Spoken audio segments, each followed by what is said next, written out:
Hi అండి, అందరికీ నమస్కారం. Welcome back to my channel. ఈరోజు వీడియోలో పాతకాలం పద్ధతిలో సొరకాయ తెలగపిండి కర్రీని టేస్టీగా ఎలా తయారు చేసుకోవాలో ఈ వీడియోలో నేను మీకు చేసి చూపించబోతున్నాను. ఈ ఎండాకాలంలో ఈ సొరకాయ తెలగపిండి కర్రీని ఇలా చేసుకుని తింటే చాలా రుచిగా ఉంటుంది. అలాగే ఇలా చేసుకుని తినటం ఆరోగ్యానికి కూడా చాలా మంచిది. ఇప్పుడు పాతకాలం పద్ధతిలో సొరకాయ తెలగపిండి కర్రీ తయారు చేసుకునే ప్రాసెస్ చూసేద్దాం. ముందుగా మీడియం సైజులో ఉండే చిన్న సొరకాయ తీసుకుని హాఫ్గా కట్ చేసుకుని చిన్న చీలిక తీసుకుని శుభ్రంగా కడిగిన తర్వాత పైన తొక్క చెక్కి తీసుకుని ఈ సైజులో ముక్కలు కట్ చేసుకోవాలి. ఇలా కట్ చేసుకున్న సొరకాయ ముక్కలను కుక్కర్లో వేసుకుని కొద్దిగా నీళ్లు పోసి కుక్కర్ మూత పెట్టి ఒక విజిల్ వచ్చే వరకు ఉడికించుకోవాలి. కుక్కర్ ఒక విజిల్ వచ్చిన తర్వాత స్టవ్ ఆఫ్ చేసుకుని కుక్కర్ ప్రెషర్ పోయిన తర్వాత ఈ సొరకాయ ముక్కలను వాటర్ లేకుండా బౌల్లోకి తీసుకుని పెట్టుకోవాలి. అలాగే ఒక మీడియం సైజ్ ఉల్లిపాయను సన్నగా ముక్కలు కట్ చేసుకోవాలి. స్పైసీకి సరిపడా పచ్చిమిర్చి చీలికలు, ఒక రెమ్మ కరివేపాకు. ఇప్పుడు సొరకాయ తెలగపిండి కర్రీ తయారు చేసుకోవడానికి స్టవ్ మీద మట్టి పాత్ర పెట్టుకుని అందులో 2 స్పూన్ల దాకా నూనె పోసుకోవాలి. నూనె హీట్ అయిన తర్వాత ఇందులో కట్ చేసి పెట్టుకున్న ఉల్లిపాయ ముక్కలు, పచ్చిమిరపకాయ ముక్కలు, ఒక రెమ్మ కరివేపాకు వేసుకుని వేగించుకోవాలి. వీటిని 2-3 నిమిషాల పాటు ఆయిల్లో వేగించుకున్న తర్వాత ఇందులో 1/2 టీ స్పూన్ దాకా పసుపు వేసుకోవాలి. అలాగే రుచికి సరిపడా రాళ్ళు ఉప్పు వేసుకోవాలి. ఇప్పుడు ఇందులో 1/2 టీ స్పూన్ దాకా కారం వేసుకోవాలి. అలాగే ముందుగా కుక్కర్లో ఉడికించి పెట్టుకున్న సొరకాయ ముక్కలు కూడా ఇందులో వేసుకుని ఇవి అన్నీ కూడా బాగా కలిసేటట్టు కలుపుకొని 2-3 నిమిషాల పాటు మూత పెట్టి మగ్గించుకోవాలి.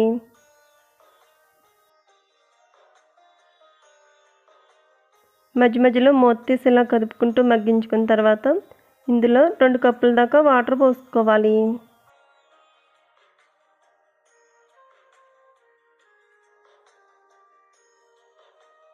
వాటర్ పోసుకుని మూత పెట్టి 2-3 నిమిషాల పాటు ఈ వాటర్ను బాగా మరిగించుకోవాలి. వాటర్ ఇలా మరుగుతూ ఉన్నప్పుడు ఇందులో 1 కప్పు దాకా తెలగపిండి వేసుకోవాలి. ఈ తెలగపిండి మనకు సూపర్ మార్కెట్లో దొరుకుతుంది. అలాగే కొబ్బరి నూనె, నువ్వుల నూనె ఆడే మిల్లు దగ్గర కూడా దొరుకుతుంది. ఫ్రెష్గా ఉన్న ఈ తెలగపిండితో మనం సొరకాయ తెలగపిండి కర్రీ చేసుకుంటే కమ్మగా చాలా రుచిగా ఉంటుంది. 1 కప్పు దాకా ఫ్రెష్గా ఉన్న తెలగపిండి వేసుకున్న తర్వాత ఇప్పుడు ఒకసారి బాగా కలుపుకొని మూత పెట్టి సన్నని మంట మీద 4-5 నిమిషాల పాటు ఉడికించుకోవాలి. తెలగపిండి అంతా కూడా బాగా ఉడికి వాటర్ అంతా కూడా ఎగిరిపోయిన తర్వాత ఇప్పుడు స్టవ్ ఆఫ్ చేసుకుని ఈ తెలగపిండి కర్రీకి తాలింపు యాడ్ చేసుకుందాం. ఇప్పుడు స్టవ్ వెలిగించి పాన్ పెట్టుకుని అందులో స్పూనున్నర దాకా ఆయిల్ పోసుకోవాలి. ఆయిల్ హీట్ అయిన తర్వాత దంచి పెట్టుకున్న వెల్లుల్లి రెబ్బలు వేసుకోవాలి.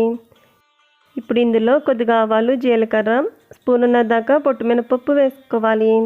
ఈ తెలగపిండి కర్రీలో పొట్టు మినపప్పు వేసుకుని చేసుకున్నట్టయితే ఈ కర్రీ చాలా రుచిగా ఉంటుంది.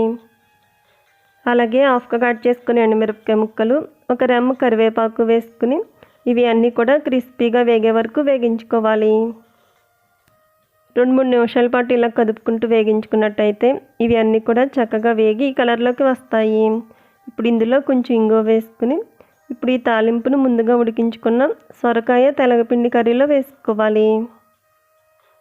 తాలింపు వేసుకుని ఒకసారి అంతా కూడా బాగా కలిసేటట్టు కలుపుకొని స్టవ్ ఆఫ్ చేసుకోవాలి. ఈ ప్రాసెస్లో చేసుకున్నట్టయితే ఎంతో టేస్టీగా ఉండే పాతకాలం నాటి సొరకాయ తెలగపిండి కర్రీ రెడీ అవుతుంది. ఈ కర్రీ రైస్లోకి, చపాతీలోకి చాలా చాలా బాగుంటుంది. సో ఫ్రెండ్స్, ఈ వీడియో నచ్చితే లైక్ చేయండి. అలాగే మీ ఫ్రెండ్స్ అండ్ రిలేటివ్స్కు షేర్ చేయండి. Thank you for watching video friends.